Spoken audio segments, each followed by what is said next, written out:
Hustisya, katurungan, tama. Madalas marahil ay naririnig na natin ang mga salitang ito. Sa paaralan o kahit online class man. Sa Mendiola, kung saan marami ang tumitindig, sumusulong at sumisigaw ng katarungan. Sa palengke, malay mo, maraming dayaan na pala ang nangyayari sa timbangan. Hindi man palagi ang naririnig ay siguradong hindi bago ang mga salitang ito. Pero, may nagtanong na ba kung anong ibig sabihin ng pagiging tama? Na-question na ba ang kahulugan ng hustisya? O kung bakit tayo gumagawa ng makatarungan kung makatarungan man ang ating ginagawa? Mabuti ka ba o tingin mo lang na mabuti ka? Kung tunay kang mabuti, paano mo nasabi? Malay mo, makatarungan ka lang pala sa labas dahil takot sa parusa ng pagiging masama. Upang mas lumalim pa sa mga konseptong ito, ay ating tatalakayin ang Ring of Gyges na nasa ikalawang bahagi ng The Republic na isinulat ni Plato. Handa na ba kayo? Kung oo, tara na! Tayo tumalon sa pagtalakay sa Ring of Gyges ay sisimulan natin sa introduksyon kay Plato, sa akda niyang The Republic, sa book 2 ng The Republic at mga philosophers na nandun, pati na rin ang puntong nais bigyan ni Glaucon na nasa book 2 ng The Republic. Handa na ba kayo? Kung handa na, tara na! Dahil ay kilala na natin si Plato sa maraming bagay. Junior high school pa lang tayo siguro ay may naaral na tayong gawa niya. O nung senior high school tayo sa Introduction to Philosophy, siguradong isa siya sa mga inaral nating philosophers. Kaya bilang refresher, dito ay babalikan lang natin yung ilan sa mga bagay tungkol sa kanya. So una, no, alam natin na isa siyang estudyante ni Socrates at naging teacher siya ni Aristotle. Sila yung tinatawag nun na SPA, no? S for Socrates, P for Plato, and A for Aristotle. Tapos, siya rin yung nag-found, no? Siya yung gumawa ng The Academy. It is regarded as one of the first school, if not the first, no? Naging sikat yung Academy dahil nakapag-produce yon ng mga maraming philosophers na sikat tulad ni Aristotle. Kilala din si Plato sa isinulat niyang The Republic kung saan in-envision niya ang isang gobyerno na hindi ruled ng kahit ano maliban sa pure wisdom. So now, let's dive into The Republic na. So actually, maraming book yung The Republic, pero magfo-focus tayo sa book 2 since nandun yung Ring of Gyges.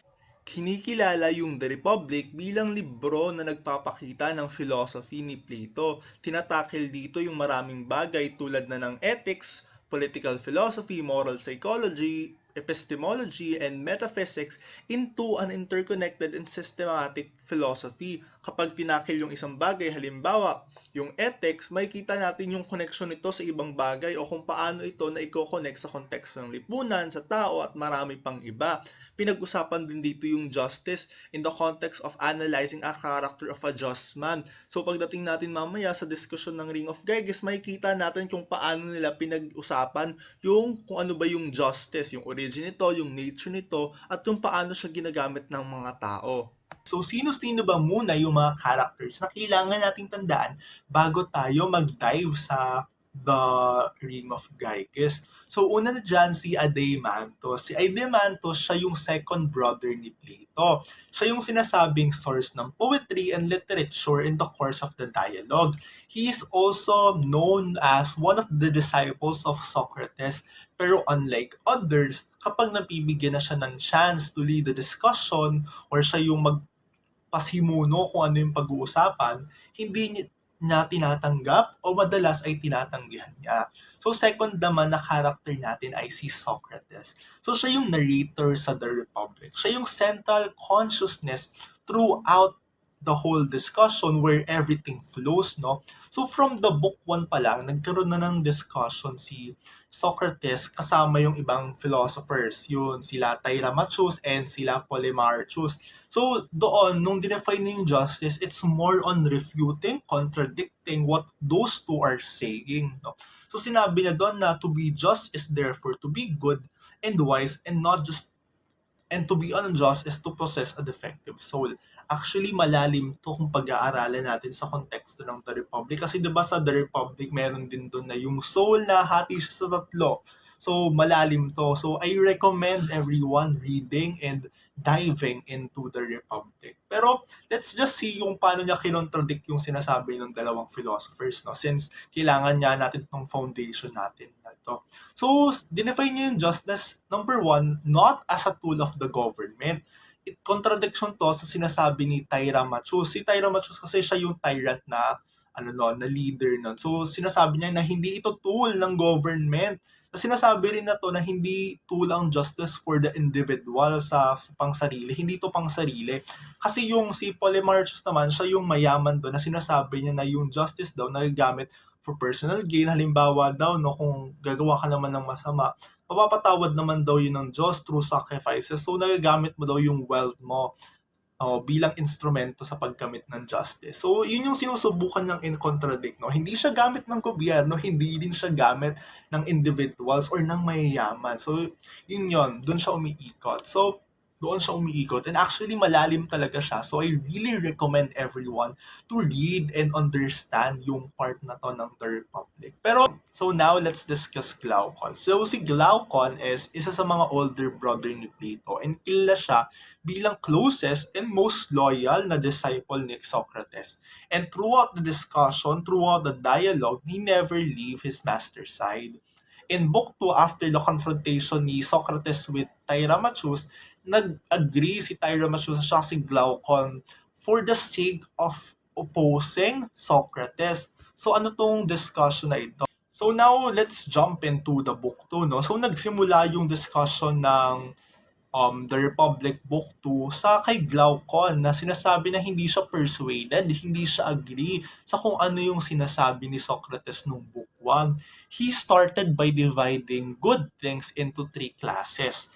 Things good in themselves, things good both in themselves and their consequences, and things good only for their consequences. So yung things good in themselves, ito yung harmonious pleasures, yung mga delights, yung pang sarili lang talaga. Tapos things good both in themselves and their consequences, mabuti sa sarili, tapos mabuti din sa yung mga nangyayari after. Yung knowledge daw, yung psyche, yung health. Halimbawa, kumain tayo ng healthy, masarap, tapos mabuti siya sa atin, tapos mabuti din siya for the consequences na dala.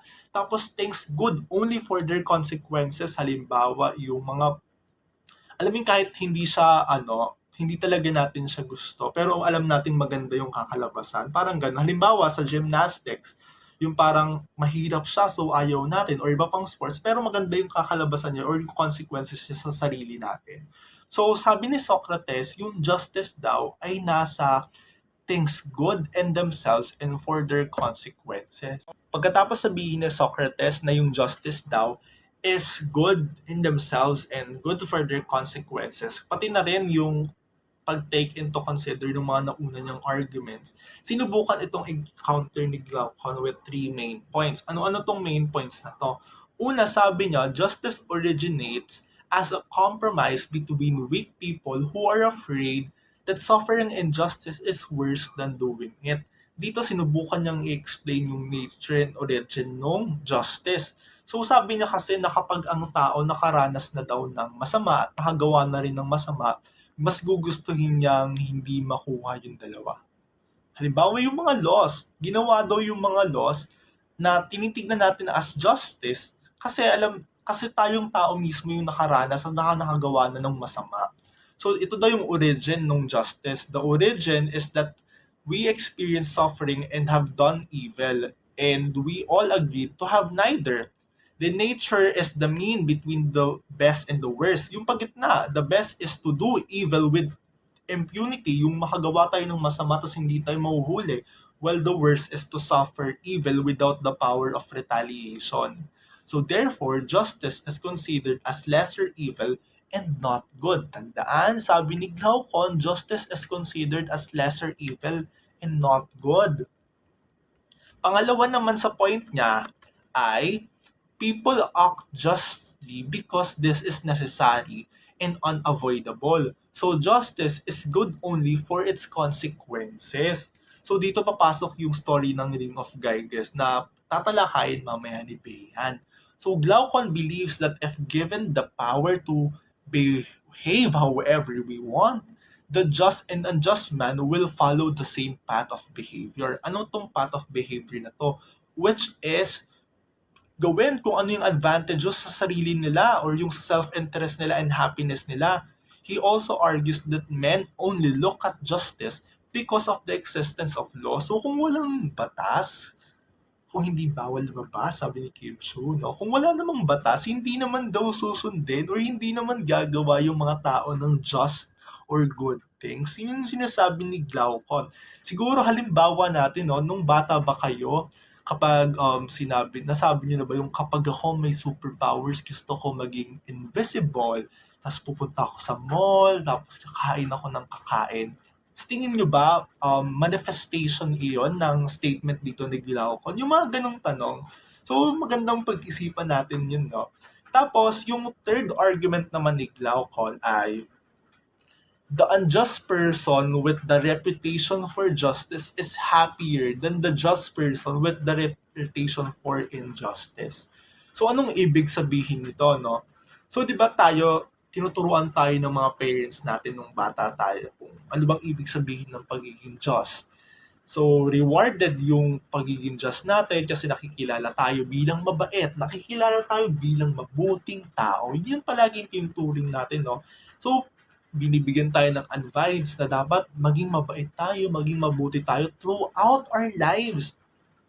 So, nagkakaroon ng appearance of what is a just person, impression of truth and happiness. A just man can be considered as unjust, no, and be punished. Alam niyo yung mga nakukulong pero wala naman talagang kasalanan. Lalo na sa isang bulok na justice system, no? Di ba ang daming nakukulong kahit wala naman talagang kasalanan.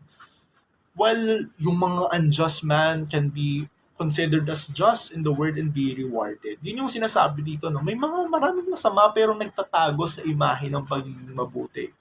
So sinasabi dito ni Glaucon na mas mabuti pang maging unjust at magtago sa imahe ng pagiging mabuti than just tapos maparusahan lang din or may posibilidad na maparusahan.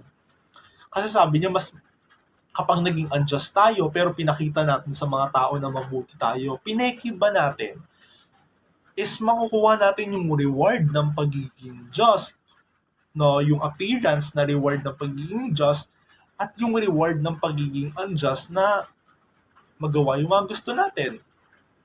So dito, ina-assert ni Glaucon, no, na the reputation of justice is better than justice itself. Mas maganda yung reputation na makukuha ko sa justice. No? Mabuti akong tao, mabait ako, maganda yung pamilya ko. So, what if maging unjust na lang ako? Makukuha ko yung gusto ko, and at the same time, pwede ako magtago sa likod ng pagiging just. Di ba maraming politikong ganyan? Yung akala mo mabuti, akala mo maganda yung reputation ng pamilya nila. Let's say, for example, the M family. Yes, the M family. Di ba maraming kinikilala or sinusubukan nilang magtago sa imahe ng pagiging mabuti. Pero, alam din natin na gumagawa sila ng unjust things or nakagawa sila ng unjust things. Gumagawa sila ng unjust things actually. So, pero nagtatago sila sa imahe ng pagiging mabuti.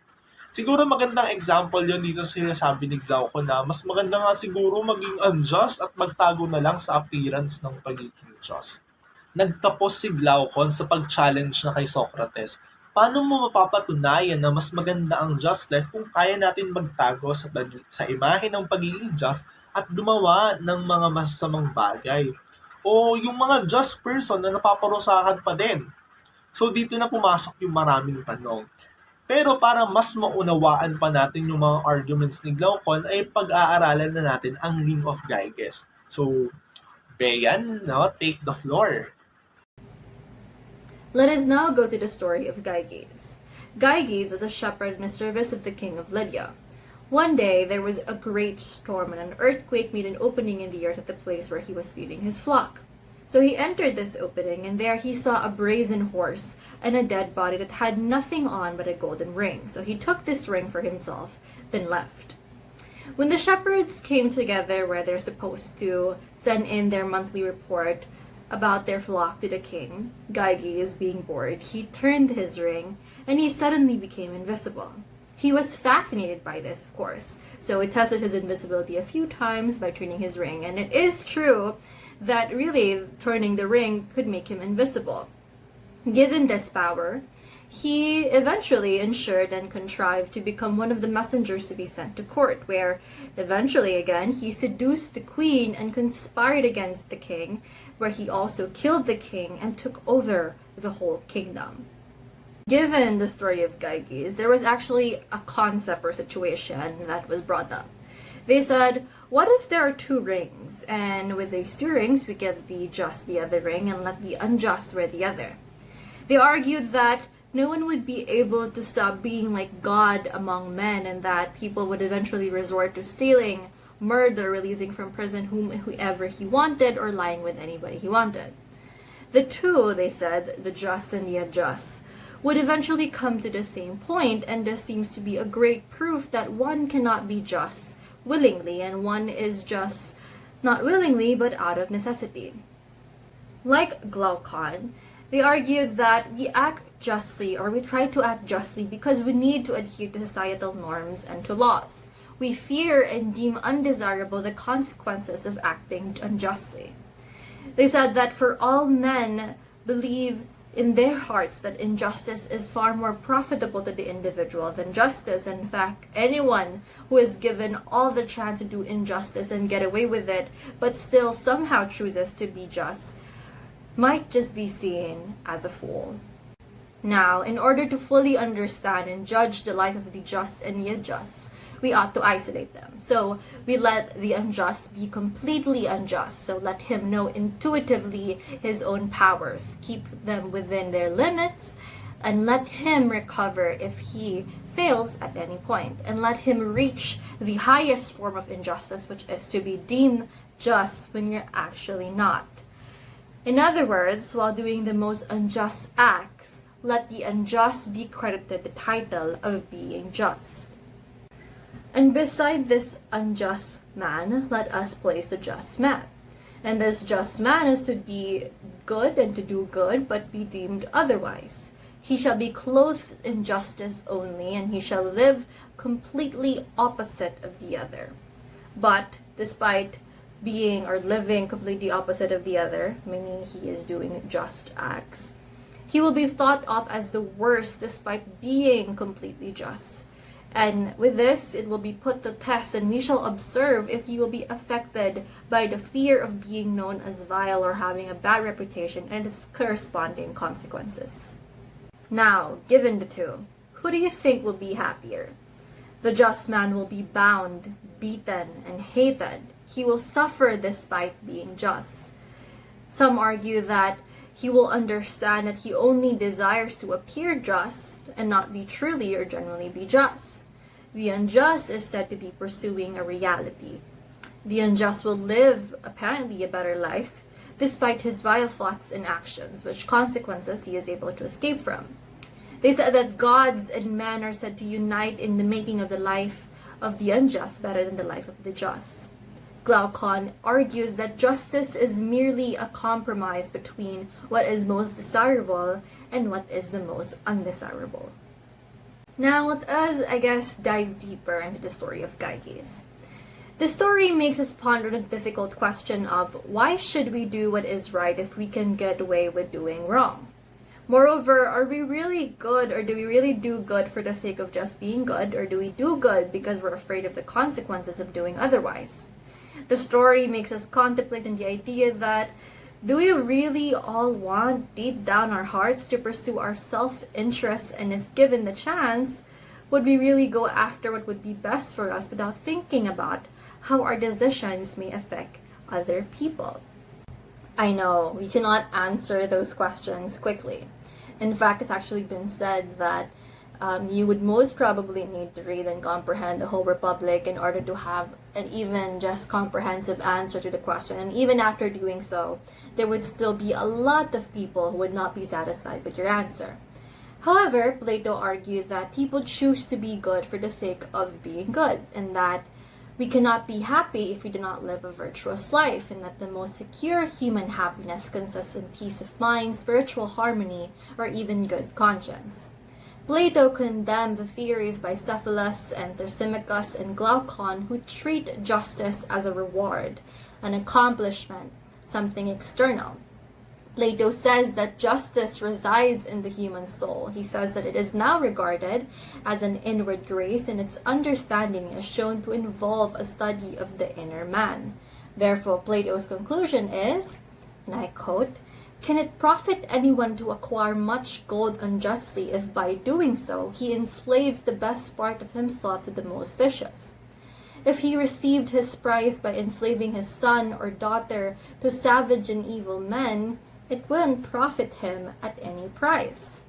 Moreover, Socrates said that justice implies superior character and intelligence, while injustice, on the other hand, is inferior, as it would mean the lack of the aforementioned, which is again character and intelligence. In connection to what Plato said about living a virtuous life, there is always some specific virtue in everything which enables it to function well. If we strip something of its virtue, it would work badly. It would have almost no purpose. It is said then that the virtue of the soul is justice. So if a soul or a person pursues justice and goodness, it would entail more happiness and fulfillment. Now, additionally and actually interestingly, we can make connections with the story of Gyges with H.G. Wells' The Invisible Man. There are similar themes with the Ring of Gyges, and here the character of Griffin dedicates much of his time and resources to experimenting on invisibility.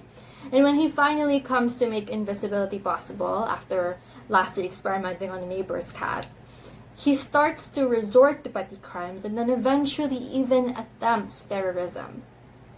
What drives Griffin to do unjust acts is his desire for vengeance against the world which he believes has mistreated him.